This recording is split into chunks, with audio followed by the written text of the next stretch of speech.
Hello everyone, welcome to my channel learn with Gayatri.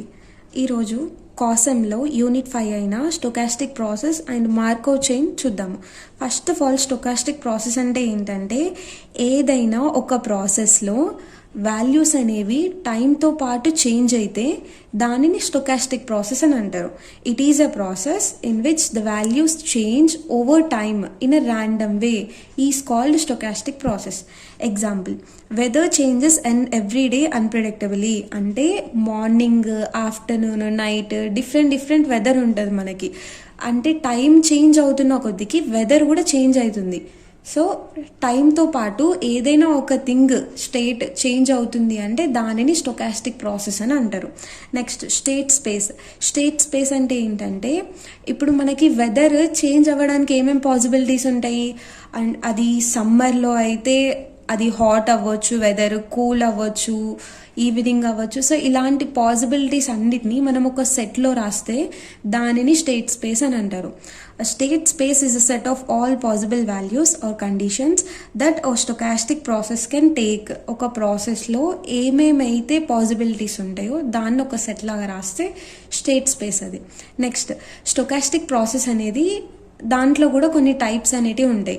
So first of all stochastic process ఒక 2 things మీద base అయ్యి classify అయింది.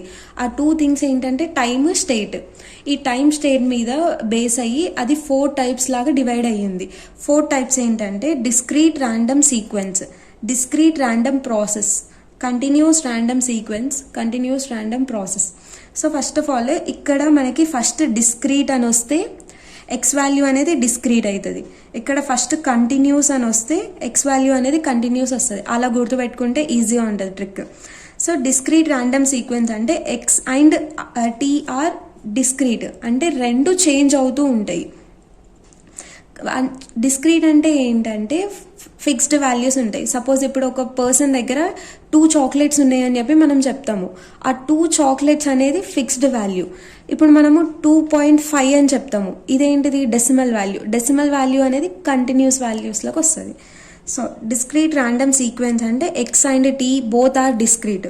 Discrete random process అంటే X discrete ఉంటుంది, T ఏమో continuous ఉంటుంది.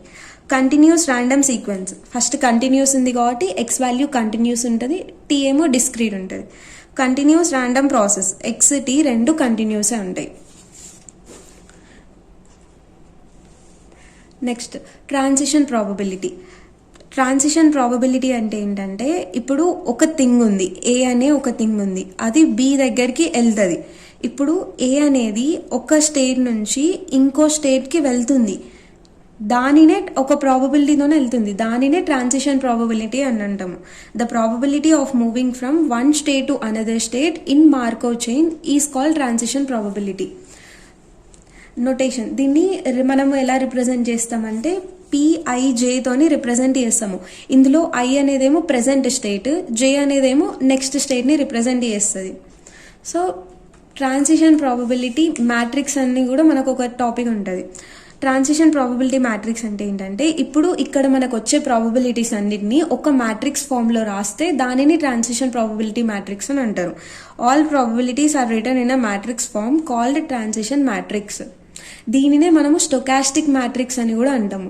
ఇప్పుడు ఈ ట్రాన్సిషన్ ప్రాబబిలిటీ మ్యాట్రిక్స్కి కొన్ని రూల్స్ ఉంటాయి. ఆ రూల్స్ ఏంటంటే దాంట్లో ఇప్పుడు ఒక మ్యాట్రిక్స్ ఇది ఉందనుకోండి, ఈ రోలో ఉన్నవన్నీ మనం ప్లస్ చేసినామంటే మనకు అది 1తోని ఈక్వల్ అవ్వాలి.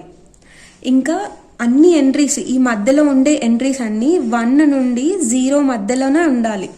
ఇంకా 2, 3 అలాంటి వాల్యూస్ ఉండొద్దు. మెయిన్గా ఇలాంటివి థియరీ క్వశ్చన్స్ మనకి ఎగ్జామ్లో వస్తాయి. అప్పుడు మనం అప్లికేషన్స్ కూడా రాయాల్సి వస్తుంది. ఈ చాప్టర్లో దేని గురించైనా మనకి అప్లికేషన్స్ అడిగారు అనుకోండి, 3 అప్లికేషన్స్ గుర్తుపెట్టుకోండి. దేనికైనా ఇవి 3 రాస్తే సరిపోతుంది. Weather forecasting, stock market analysis, queue systems. Next ఇప్పుడు కొన్ని ప్రాబ్లమ్స్ చూద్దాము ట్రాన్సిషన్ ప్రాబబిలిటీ మీద. సో ఇప్పుడు వాళ్ళు ఒక మ్యాట్రిక్స్ ఇచ్చి 1 మార్క్ అయినా అడిగే ఛాన్సెస్ ఉన్నాయి. ఇలాంటివి వాళ్ళు ఒక మ్యాట్రిక్స్ ఇచ్చి అది ట్రాన్సిషన్ మ్యాట్రిక్సా కాదా అని చెప్పి మనం కనుక్కోమంటారు. So first of all transition matrix అనేది స్క్వేర్ మ్యాట్రిక్స్ అయి ఉండాలి. ఇది స్క్వేర్ మ్యాట్రిక్స్ కాదు, ఇది 2/3 matrix. So it is not a transition matrix.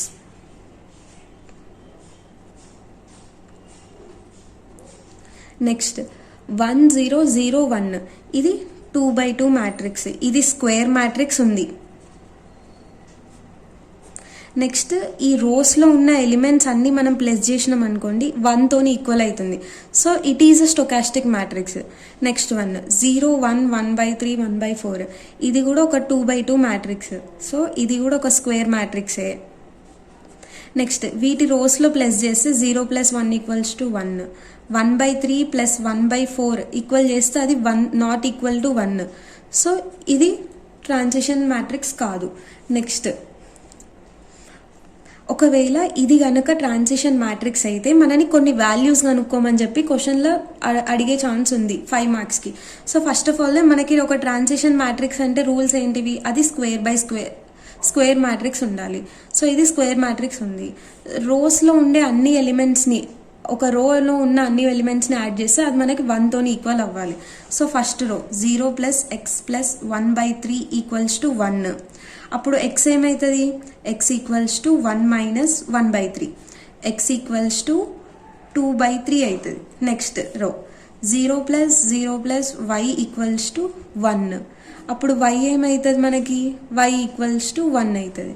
Next 1/3 + 1/4 + z = 1. అప్పుడు ఏమవుతుంది, z = 1 - 1/3 - 1/4, z = 12 - 4 - 3 / 12 అవుతుంది. అప్పుడు z =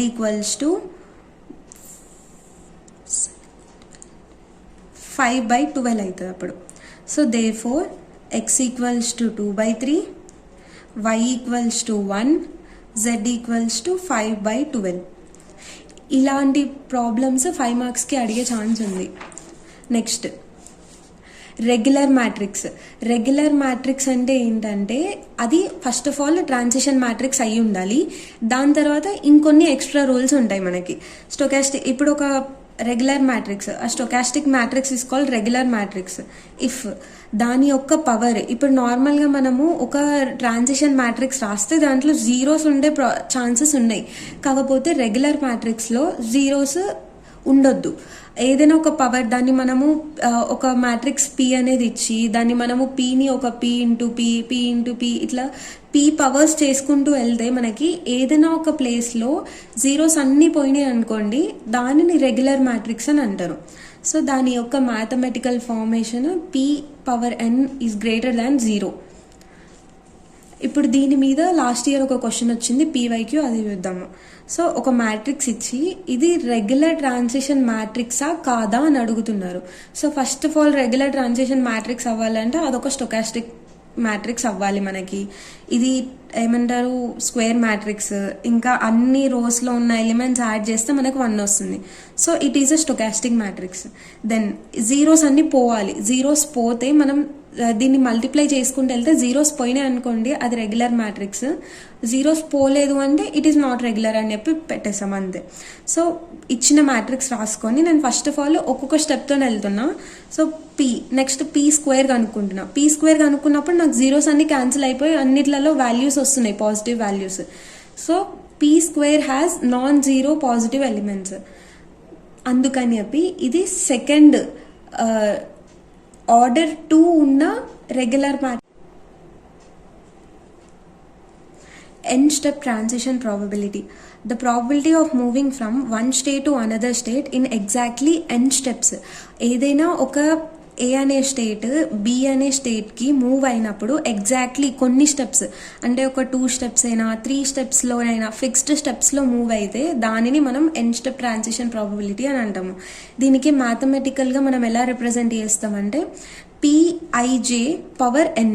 ఇందులో I అంటేనేమో ఇనీషియల్ స్టేట్, J అంటేనేమో ఫైనల్ స్టేట్, N అంటేనేమో నెంబర్ ఆఫ్ స్టేట్స్, అంటే ఎన్ని స్టేట్స్లో అది మూవ్ అవుతుంది అని చెప్పి నెంబర్ ఆఫ్ స్టెప్స్. ఇది ఎన్ని స్టెప్స్లో I అనేది Jకి మూవ్ అవుతుంది అనేది తెలుస్తుంది మనకి. ఇప్పుడు దీంట్లో p² అంటే 2 స్టెప్ ట్రాన్సిషన్ మ్యాట్రిక్స్. వాళ్ళు మనకి క్వశ్చన్లో అడుగుతారు 2 స్టెప్ ట్రాన్సిషన్ మ్యాట్రిక్స్ కనుక్కోవాలా, 3 స్టెప్ ట్రాన్సిషన్ మ్యాట్రిక్స్ కనుక్కోవాలా అనేది. సో కన్ఫ్యూజ్ అవ్వకుండా పవర్లో ఏది ఉంటే ఆ స్టెప్ ట్రాన్సిషన్ మ్యాట్రిక్స్ అని చెప్పి గుర్తుపెట్టుకోవాలి. ఇది కూడా ఒక PYQA. P ఈక్వల్స్ టు ఒక మ్యాట్రిక్స్ ఇచ్చి వాళ్ళు మనకి 2 స్టెప్ ప్రాబబిలిటీ మ్యాట్రిక్స్ అనుకోమని అంటారు. జస్ట్ 2 స్టెప్ అంటే ఏంటి, P ఇస్తే 2 స్టెప్ ఏమవుతుంది, P² అవుతుంది. P² అంటే P ఇంటూ P ఒక మ్యాట్రిక్స్ మల్టిప్లికేషన్ చేసినాం అనుకుని మనకు ఆన్సర్ వచ్చేస్తుంది. Next first order and higher order Marco process. First మనకి మార్కో ప్రాసెస్ అంటే ఏంటిదో తెలవాలి. Marco process is a stochastic process that satisfies Marco property. ఏదైతే ప్రాసెస్లో ఫ్యూచర్ వాల్యూ అనేది ప్రెజెంట్ దాని మీద మాత్రమే డిపెండ్ అయి ఉంటుందో దానిని మనం మార్కో ప్రాసెస్ అని అంటారు. So a process in which future depends on present states is called Marco process. ఇప్పుడు ఈ మార్కో ప్రాసెస్ 2 టైప్స్ ఉంటాయి. First order Marco process, higher order Marco process.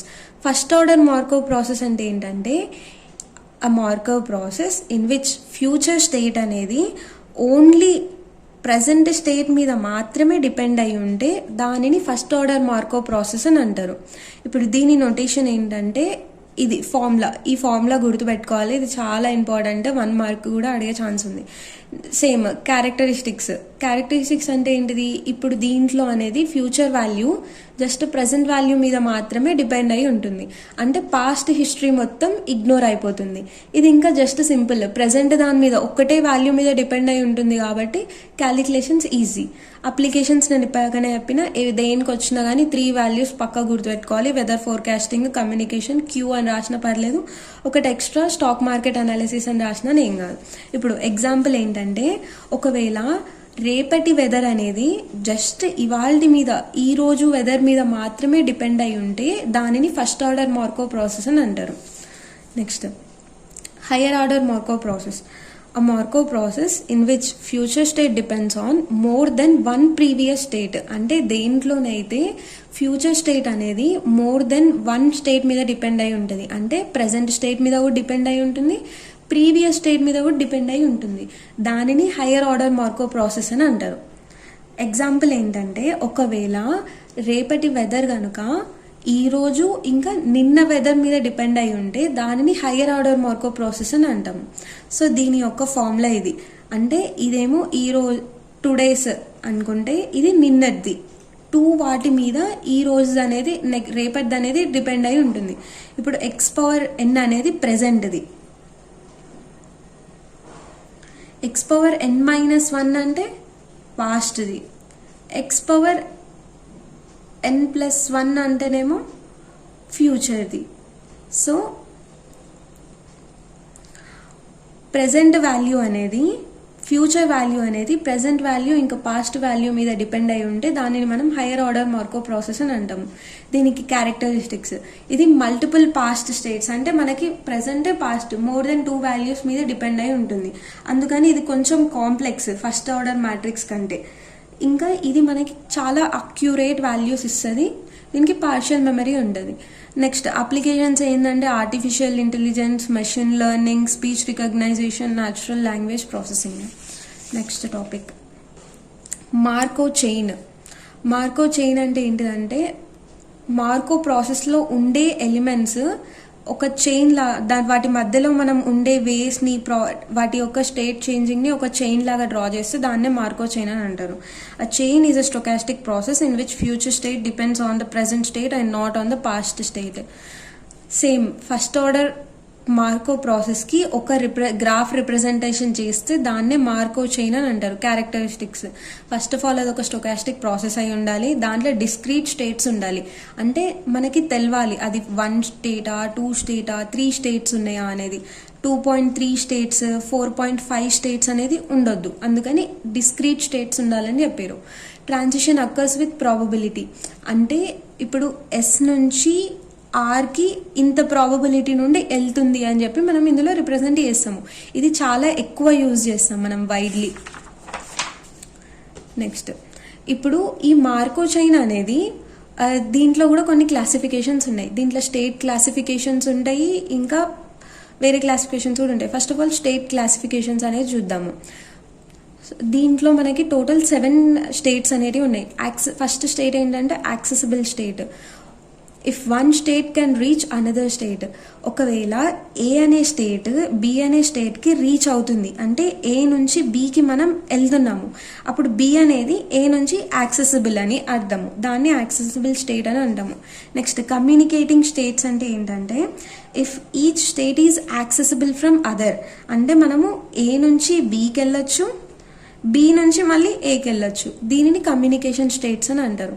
Transient states, if there is a possibility of leaving the state and never returning, అంటే మనం ఏ నుంచి బీకి వెళ్ళిపోయి మళ్ళీ B నుంచి ఏకి అసలు ఎప్పుడు రిటర్న్ రావట్లేదు, దాన్ని ట్రాన్సియెంట్ స్టేట్ అని అంటారు.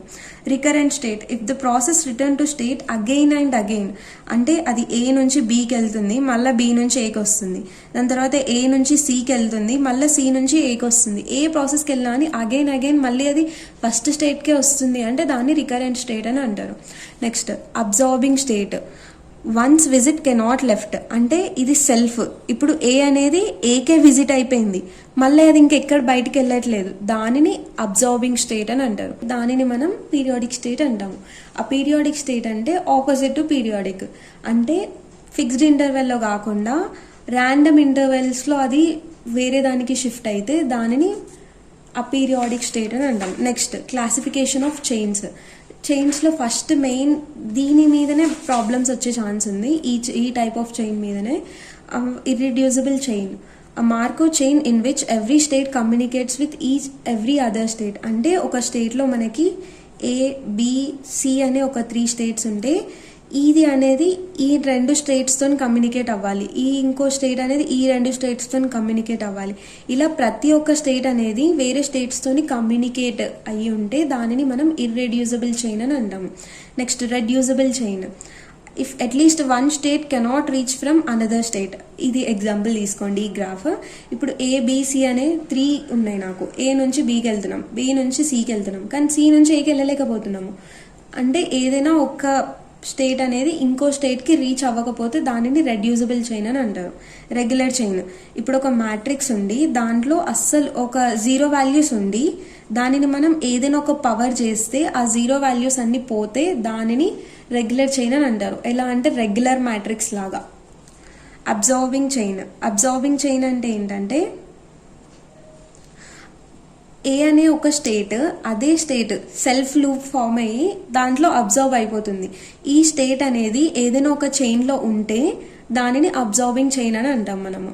ఇప్పుడు ఒక పీవైక్యూ, వాళ్ళు ఫస్ట్ ఆఫ్ ఆల్ మనకు ఒక మ్యాట్రిక్స్ ఇచ్చి ఆ మ్యాట్రిక్స్ అనేది ఇర్రెడ్యూసిబుల్ అని చెప్పి ప్రూవ్ చేయమని అడుగుతారు. దానికి మనం ఫస్ట్ ఇచ్చిన మ్యాట్రిక్స్ రాసుకున్నాము ఏబిసి అని చెప్పి. ఈ మ్యాట్రిక్స్ రాసుకున్న తర్వాత సో ఇక్కడ 3 స్టేట్స్ ఉన్నాయి ఏ బి సి అనేవి. ఇప్పుడు ఏ నుంచి ఏకి 0 ఉంది అంటే నో వే, ఏ నుంచి బికి 2/3 ఉంది అంటే ఏ నుంచి బికి 2/3 ఉంది, ఏ నుంచి సికి 1/3,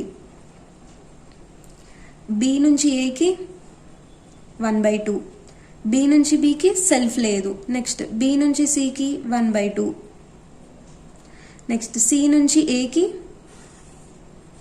1/2, సి నుంచి బికి 1/2, సి నుంచి సికి లేదు. సో ఇప్పుడు ఈ గ్రాఫ్లో ఎవ్రీ స్టేట్ అనేది ఇంకో స్టేట్తో కమ్యూనికేట్ అవుతే ఏమవుతుంది, ఇర్రెడ్యూసిబుల్ అంటాము ఇప్పటిదాకా ఇక్కడ చెప్పినట్టు. సో వాళ్ళు ఇచ్చిన ట్రాన్సిషన్ మ్యాట్రిక్స్ గ్రాఫ్ ఇది. ఫస్ట్ మనం గ్రాఫ్ డ్రా చేస్తే ఆ గ్రాఫ్లో అన్ని కమ్యూనికేట్ అయితే అది ఇర్రెడ్యూసిబుల్ అని చెప్పి రాయాలి. నెక్స్ట్ మార్కో అనాలిసిస్, ఇది థియరీ క్వశ్చన్. జస్ట్ ఈ థియరీని సేమ్ ఇలానే రాసిస్తే మనకు మార్క్స్ వచ్చేసే 5 మార్క్స్ అడిగే ఛాన్స్ ఉంది, లేదంటే 1 మార్క్ అయినా వస్తుంది. Marco analysis is a technique used to predict the future behaviour of a system using transition probabilities. ఇప్పుడు ఏ నుంచి బికి వెళ్ళినప్పుడు అదొక ప్రాబబిలిటీతోనే వెళ్తుంది, దానిని ట్రాన్సిషన్ ప్రాబబిలిటీ అంటాము. ఈ ట్రాన్సిషన్ ప్రాబబిలిటీ యూజ్ చేసి ఫ్యూచర్ స్టేట్ని కనుక్కునే దాన్నే మార్కో అనాలిసిస్ అని అంటాం మనము. సో ఇప్పుడు దీంట్లో కొన్ని బేసిక్ స్టెప్స్ ఉంటాయి. ఫస్ట్ ఆఫ్ ఆల్ ఇలా ఏ బి సి ఉండే స్టేట్స్ ఏంటి అలాంటి పాసిబుల్ స్టేట్స్ అన్నిటిని మనం డిటర్మైన్ చేసి రాసుకోవాలి. దాని తర్వాత ఆ ట్రాన్సిషన్ ప్రాబబిలిటీస్ అన్నీ యూజ్ చేసి ఒక ట్రాన్సిషన్ మ్యాట్రిక్స్ అనేది క్రియేట్ చేయాలి. ఇప్పుడు ఈ మ్యాట్రిక్స్ అనేది ఫామ్ చేసిన తర్వాత దాంట్లో ఇనీషియల్ వాల్యూస్ ఏంటివి అనేది డిటర్మైన్ చేయాలి. ఆ ఇనీషియల్ వాల్యూస్ యూజ్ చేసి ఫ్యూచర్ వాల్యూస్ ప్రాబబిలిటీస్ని కనుక్కోవాలి అంతే. ఇప్పుడు అప్లికేషన్ సేమ్ నేను ఫస్ట్ చెప్పినట్టు weather forecasting, stock market, population, ఇవి 3 బేసిక్ ఉంటాయి. మీరు ఇంకా ఎక్స్ట్రా యాడ్ చేయాలనుకుంటే AI, ML, ఎకనామిక్స్ ఇవి కూడా యాడ్ చేయొచ్చు. అడ్వాంటేజెస్ ఏంటిది, ఇది చాలా సింపుల్ మెథడ్, జస్ట్ కొన్ని స్టెప్స్తోనే మనకి ఫ్యూచర్ బిహేవియర్ అనేది మనం ఫైండ్ చేస్తున్నాం కాబట్టి ఇది ర్యాండమ్ ప్రాసెస్కి ఎక్కువ యూజ్ అవుతుంది. నెక్స్ట్ డిసడ్వాంటేజెస్ ఏంటిది, depends only on present state, అంటే ఒక్క దాని మీదనే మనకి డిపెండ్ అయి ఉంటుంది. అంటే ఫ్యూచర్ వాల్యూస్ అన్ని వేస్ట్ అయిపోతున్నాయి, ఆ హిస్టరీని అసలు పట్టించుకోవట్లేదు కాబట్టి అదొక disadvantage. Next study state condition, ఇది చాలా ఇంపార్టెంట్. వస్తే 6 మార్క్స్కి లేకపోతే 10 మార్క్స్కి ప్రాబ్లం అయినా థియరీ క్వశ్చన్ అయినా వచ్చే ఛాన్స్ ఉంటుంది. సో చూడండి, a Markov chain is said to be in a steady state when the state probabilities remain constant after many transitions. అంటే ఎన్ని ట్రాన్సిషన్స్ అయినా కానీ ప్రాబబిలిటీ అనేది సేమ్ ఉంటే దానిని స్టడీ స్టేట్ కండిషన్ అని అంటారు. ఇప్పుడు ఇక్కడ పై అనేది ఒక స్టడీ స్టేట్ కండిషన్. ఇప్పుడు దీన్ని నేను ఒక మ్యాట్రిక్స్ తోని మల్టిప్లై చేస్తే నాకు మళ్ళీ పై వాల్యూసే వస్తే దానిని స్టడీ స్టేట్ కండిషన్ అని అంటాము. దీనికి ఫార్ములా అనేది ఇది. దీంట్లో పై అనేది స్టడీ స్టేట్ వెక్టర్, పి అనేది ట్రాన్సిషన్ మ్యాట్రిక్స్. ఇప్పుడు స్టడీ స్టేట్ వెక్టర్ మీద ఒక చిన్న ప్రాబ్లమ్. ఈ క్వశ్చన్లో వాళ్ళు మనకి find the study vector for P equals to అని చెప్పి ఒక ట్రాన్సిషన్ మ్యాట్రిక్స్ ఇస్తారు. మనకి ఈ మ్యాట్రిక్సే కాకుండా ఎంత 3x3 మ్యాట్రిక్స్ ఇచ్చినా కానీ సేమ్ ఫార్మాట్ యూజ్ చేసి మనం సాల్వ్ చేయాలి. సో ఇప్పుడు ఈ ట్రాన్సిషన్ మ్యాట్రిక్స్ని యూజ్ చేసి మనం ఒక స్టడీ వెక్టర్ కనుక్కోవాలి. ఎలా అంటే నార్మల్గా స్టడీ వెక్టర్ ఫార్ములా ఏంటిది, పై P ఈక్వల్స్ టు పై. ఇప్పుడు నేను ప్రాబ్లంలో ఈజీ ఉండాలని చెప్పి పై బదులు V అనేది తీసుకుంటున్నా. ఇప్పుడు V వాల్యూస్ V1, V2 అని చెప్పి నేను అజ్యూమ్ చేసుకుంటున్నా. P ఏమో ట్రాన్సిషన్ మ్యాట్రిక్స్ వాళ్ళు ఆల్రెడీ మనకి ఇచ్చారు. ఇప్పుడు ఈ స్టడీ స్టేట్ వెక్టర్ని నేను ఈ P తోని ట్రాన్సిషన్ మ్యాట్రిక్స్తో మల్టిప్లై చేస్తే నాకు మళ్ళీ స్టడీ స్టేట్ వెక్టరే రావాలి. సో అది మన కండిషన్, స్టడీ స్టేట్ కండిషన్. ఈ కండిషన్ యూజ్ చేసి నేను ఇప్పుడు ఈ వెక్టర్ని కనుక్కుంటున్నా. So 0.25 into V1 plus 0.5 into V2 plus 0.75 into V1 plus 0.5 into V2 equals to ఇక్కడ ఉన్న వాల్యూస్ రాసుకున్నాం. ఇప్పుడు ఈ వాల్యూ అనేది ఈ వాల్యూతో ఈక్వల్ అవుతుంది, కరెస్పాండింగ్ వాల్యూస్ కాబట్టి. నెక్స్ట్ ఈ వాల్యూ అనేది ఈ వాల్యూతో ఈక్వల్ అవుతుంది, కరెస్పాండింగ్ వాల్యూస్ కాబట్టి. ఇప్పుడు ఇందులో V1 ఉంది, ఇందులో V1 ఉంది. సో ఈ రెండు V1స్ని ఒక దగ్గర రాసుకుంటే మనకి ఈ బ్రాకెట్లో ఉన్న వాల్యూని సాల్వ్ చేసినామంటే ఒక ఈక్వేషన్ వస్తుంది. నెక్స్ట్ ఇక్కడ కూడా V2 అనేవి 2 వాల్యూస్ ఉన్నాయి. ఈ 2 వాల్యూస్ని ఒక దగ్గర రాసుకొని దాన్ని సాల్వ్ చేస్తే ఇంకొక ఈక్వేషన్ వస్తుంది. ఇప్పుడు దీంట్లో మనం యూజ్ చేసే ఒక ఎక్స్ట్రా ఈక్వేషన్ ఏంటంటే, ఇలాంటి ప్రాబ్లమ్స్లో మనం యూజ్ చేసేది V1 plus V2 equals to 1. ఎందుకంటే ట్రాన్సిషన్ మ్యాట్రిక్స్లో ఒక రోలో ఉండే ఎలిమెంట్స్ అన్నిటిని ప్లస్ చేస్తే మనకి సమ్ ఈక్వల్స్ టు 1 రావాలని ఒక కండిషన్ ఉంది కదా. ఇప్పుడు ఈ రోలో నాకు ఉన్నవి ఏంటివి, V1, V2. సో నాకు ఇప్పుడు V1 ప్లస్ V2 అనేవి రెండు యాడ్ చేస్తే నాకు 1 రావాలి, అది కండిషన్. ఇప్పుడు ఈ ఈక్వేషన్ 3ని ఇంకా ఈక్వేషన్ 2ని యూజ్ చేసి నేను V1 వాల్యూ కనుక్కుంటున్నా. ఎలా అంటే ఇప్పుడు V2 equation 0.75 V1 minus 0.5 V2 equals to 0. ఇప్పుడు ఈ సెకండ్ ఈక్వేషన్లో నాకు ఏ వాల్యూస్ లేవు. సో నాకు ఇక్కడ V2 అనేది క్యాన్సిల్ అవ్వాలంటే 0.5 కావాలి. అందుకని ఈ ఈక్వేషన్ని, థర్డ్ ఈక్వేషన్ని నేను 0.5తోని మల్టిప్లై చేస్తున్నా. 0.5 V1 plus 0.5 V2 equals to 0.5. ఇప్పుడు దీన్ని మనం సాల్వ్ చేస్తే ఈ రెండు క్యాన్సిల్ అయిపోయి వీటి రెండింటిని ప్లస్ చేస్తే 1.25 V1 ఈక్వల్స్ టు 0.5 అంటాం. ఇప్పుడు ఇది ఇక్కడ పంపించుకుంటే మనకు V1 వాల్యూ వస్తుంది. ఇప్పుడు ఈ V1 వాల్యూ తీసుకొని మనము ఈక్వేషన్లో కనుక సబ్స్టిట్యూట్ చేస్తే, థర్డ్ ఈక్వేషన్లో సబ్స్టిట్యూట్ చేసినామంటే V3 వాల్యూ వస్తుంది. ఇప్పుడు ఈ V1, V2 వాల్యూస్ వచ్చిన రెండు వాల్యూస్ని ఒక మ్యాట్రిక్స్లో రాస్తే అదే మనం కనుక్కోవాల్సిన స్టడీ స్టేట్ వెక్టర్. ఇప్పుడు ఇక్కడ V1, V2 2/5, 3/5 వచ్చినాయి. అంతే. ఇక్కడితో యూనిట్ 5 కంప్లీటెడ్.